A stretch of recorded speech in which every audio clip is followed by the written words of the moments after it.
On December 16, 1944, Adolf Hitler launched Operation Wacht am Rhein, a bold and desperate gamble to turn the tide of the war. With Germany's defeat looming, Hitler sought to split the Allied forces in Western Europe, drive a wedge between the American and British armies, and capture the crucial port of Antwerp. This operation, known to history as the Battle of the Bulge, became one of the largest and bloodiest battles of World War II. The plan was audacious. Over 400,000 German troops and nearly 1,400 tanks and armored vehicles surged through the Ardennes, exploiting the element of surprise. This remote forested region had been lightly defended by the Allies, who believed it unsuitable for large-scale armored operations despite the German success there in 1940. The German advance in the early days was swift and devastating. Overwhelming initial resistance, they achieved breakthroughs in several areas, creating panic and confusion among the Allies. Towns and villages fell one by one as the German juggernaut pushed toward its ultimate objectives. Bastogne, a small town in southern Belgium, quickly became the focal point of the battle.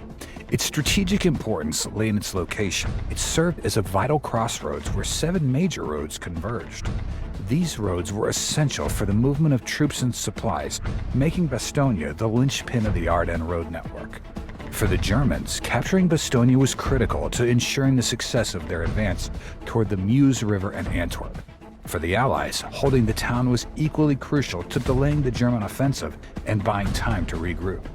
The defense of Bastogne began with the arrival of the U.S. 10th Armored Division, a mechanized unit tasked with delaying the German advance. Under the leadership of Colonel William Roberts, 3 key task forces were deployed to defend the approaches of the town. Task Force Desabry, led by Lieutenant Colonel Henry T. Desabry, moved to the town of Noville, northeast of Bastogne. Facing the powerful 2nd Panzer Division, Desabry's forces fought fiercely in prolonged tank battles. Despite being outnumbered and under constant artillery fire, they inflicted significant losses on German armor and delayed the enemy's advance for crucial hours. Eventually, after suffering heavy casualties, Desabry's force withdrew under orders to avoid complete encirclement. Task Force O'Hara, commanded by Captain William O'Hara, held positions on the eastern flank near Longville. They endured relentless artillery bombardments and attacks by elements of the elite Panzer Lehr Division. O'Hara's defense disrupted German plans to encircle Bastogne quickly, forcing the enemy to commit additional forces to the area. Task Force Cherry, led by Lieutenant Colonel James O'Cherry, secured the southern roads leading into Bastogne. Cherry's forces engaged advancing German infantry and tanks in close-quarters combat, preventing German breakthroughs on critical routes. Their efforts were instrumental in maintaining supply lines for the defenders of Bastogne. The 10th Armored Division's resistance came at a heavy cost. Units were overrun and casualties were significant, but their actions severely disrupted the German timetable. On December 19, 1944, the 101st Airborne Division began arriving in Bastogne to reinforce the town. Known as the Screaming Eagles, these veteran paratroopers had proven their mettle in earlier campaigns such as Normandy and Market Garden, but they now faced one of their most daunting challenges. Many of the soldiers were ill-equipped for the harsh winter conditions, lacking proper clothing such as heavy coats, gloves, and boots. With temperatures often plummeting below freezing, frostbite and exposure became as much of a threat as the German forces. Supplies, including food and ammunition, were scarce, further compounding the difficulties. With Major General Maxwell D. Taylor absent in Washington, D.C., command fell to Brigadier General Anthony McAuliffe, the division's artillery commander. McAuliffe led the 101st in quickly establishing a defensive perimeter around Bastogne, coordinating with elements of the 10th Armored Division, and despite the severe conditions and being surrounded by German troops, the 101st Airborne was determined to hold the town at all costs. By December 20th, Bastogne was completely encircled by German forces, led by the 47th Panzer Corps under General Heinrich Freiherr von Luttwitz. This force included elements of the 2nd Panzer Division, Panzer Lehr Division, and the 26th Volksgrenadier Division, supported by artillery and anti-aircraft units. All routes into the town were sealed, cutting off the American defenders from reinforcements, supplies, and evacuation. The poor weather grounded Allied air support and supply troops, further isolating the defenders. To the north of Bastogne, the village of Noville became a critical battlefield. Task Force Désabré, now reinforced by units of the 101st Airborne Division, defended against relentless assaults by the 2nd Panzer Division, which included infantry and heavy tanks.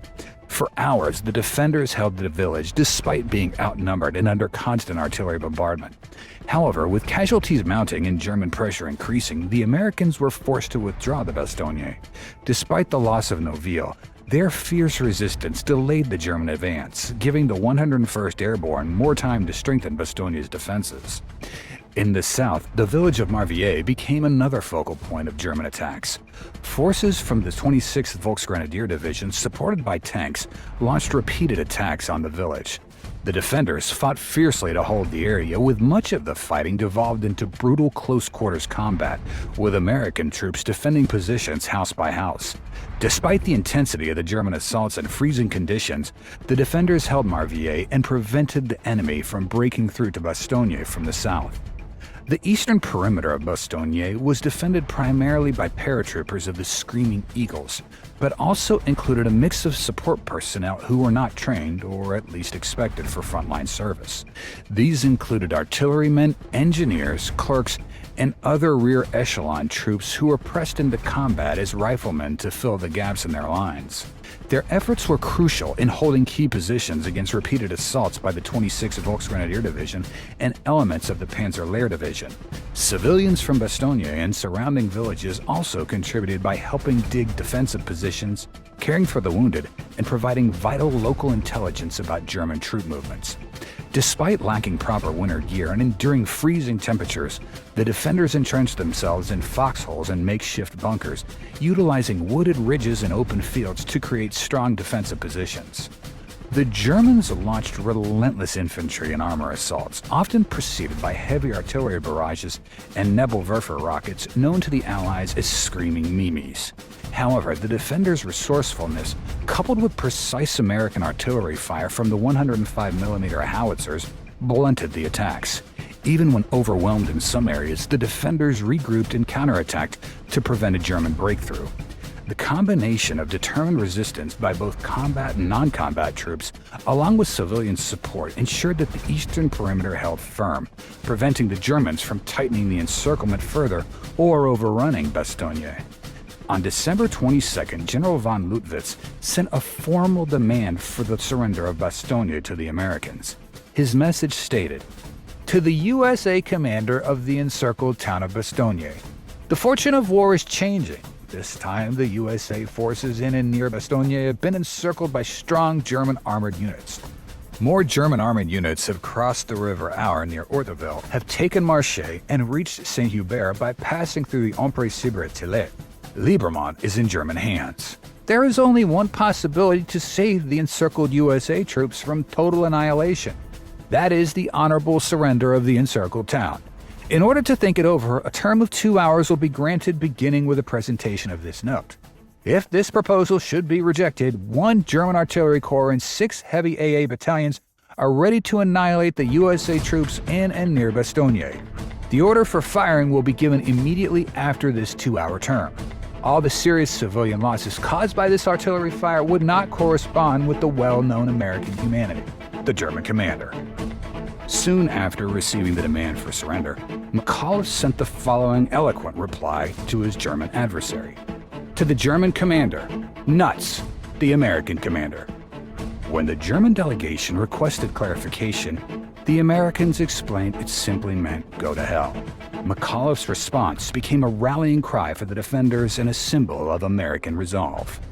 The Siege of Bastogne intensified over Christmas, with German forces escalating their attacks on December 24th in an effort to breach the American defenses.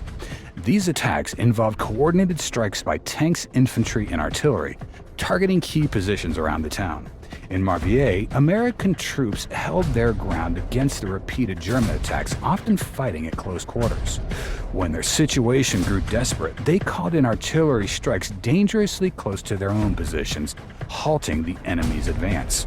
Meanwhile, in Foy, paratroopers from the 101st Airborne engaged in brutal skirmishes, enduring relentless tank fire and mortar bombardments that turned parts of the front line into fiery battlefields.